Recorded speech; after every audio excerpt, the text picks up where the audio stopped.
গ্ৰন্থৰ বতৰত আকৌ যেন প্ৰাণ পাই উঠিছে জুবিন গাৰ্গ।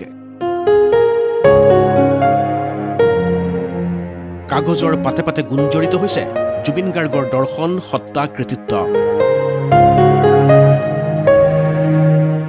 অসম গ্ৰন্থমেলাত চৰ্চিত হৈছে জুবিন বিষয়ক বহু গ্ৰন্থ।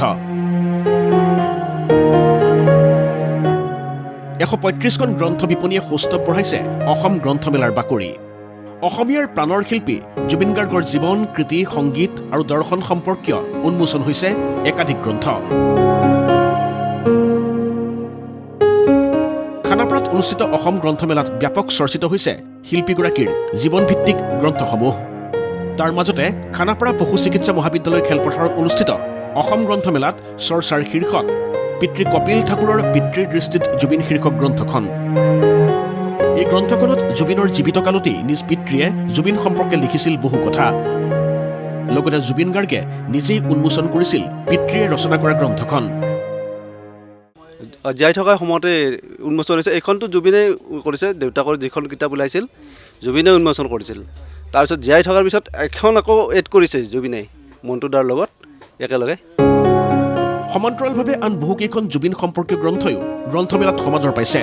তাৰ ভিতৰত মণ্টু শইকীয়াৰ দ্বাৰা সম্পাদিত জুবিন গাৰ্গ জীৱনৰ পৰা গানলৈ, অসম জাতীয়তাবাদী যুৱ ছাত্ৰ পৰিষদৰ উদ্যোগত তুলিকা চেতিয়া ইয়েইনৰ সম্পাদিত যুগদ্ৰষ্টা দিগন্ত ভাৰতীৰ জুবিনৰ গান, ভাস্কৰ বৰ্মন, কৌশিক কুমাৰ ডেকাৰ দ্বাৰা সম্পাদিত অমৃতকণ্ঠ জুবিন গাৰ্গৰ জীৱন আৰু গান, নীলকান্ত শইকীয়াৰ দ্বাৰা সম্পাদিত মই কাঞ্চনজংঘা, হেমন্ত শৰ্মাৰ দ্বাৰা সম্পাদিত সাংবাদিকৰ দৃষ্টিত জুবিন, লগতে প্ৰায় 50খনতকৈও অধিক গ্ৰন্থই যথেষ্ট আদৰ পাইছে। আমাৰ প্ৰকাশনৰ পৰাতো ৰঞ্জু হাজৰিকা ছাৰৰ চলি আছে, আপোনাৰ জুবিনৰ গান, জুবিনদাৰ গান এনে চলি আছে, জুবিনৰ কিতাপখিনি চলি আছে। জুবিনদাৰ কিতাপখিনি নতুন কিতাপ এখন ওলাইছে কাঞ্চনজংঘা, আৰু এখন গানৰ উলিয়াইছোঁ আমি, প্ৰকাশ পাইছে। এই দুইখনে উলিয়াইছোঁ আমি। গ্ৰাহকৰ ভাল এটা চলিছে আৰু ইফালে 14 দিনীয়াকৈ অনুষ্ঠিত হোৱা গ্ৰন্থমেলাখনিত প্ৰায় 135টাকৈ প্ৰতিষ্ঠানে অংশগ্ৰহণ কৰিছে, য'ত বহু লেখকৰ বিভিন্ন সমাদৃত গ্ৰন্থ উপলব্ধ। লগতে প্ৰতিটো দিনেই অনুষ্ঠিত হৈছে বিভিন্ন বিষয়ৰ আলোচনা, সাংস্কৃতিক অনুষ্ঠান।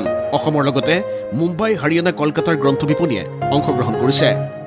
আৰু পৰহিৰ পৰা যি আৰম্ভ হৈছে, ইয়াতে আৰম্ভণিৰ দিনাৰ পৰাই ক্ৰেতা, বিশেষকৈ মই অকল ৰাইজ বুলি নকওঁ, গ্ৰন্থপ্ৰেমী ক্ৰেতাৰ যথেষ্ট ভিৰ হৈছে আৰু বিক্ৰীও ভাল হৈছে।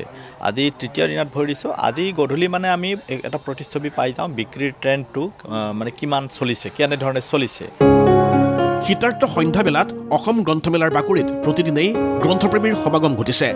বাঢ়িছে গ্ৰন্থ বিক্ৰীৰ সংখ্যাও। যুৱ লেখক লেখিকাৰ অনেক গ্ৰন্থইও এইবাৰ অসম গ্ৰন্থমেলাত পাইছে ব্যাপক সঁহাৰি।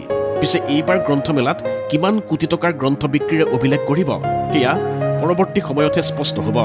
ভিডিঅ' জাৰ্নেলিষ্ট দীপাংকৰ বৰাৰ সৈতে প্ৰাঞ্জিত চুতীয়াৰ ৰিপৰ্ট, ND24।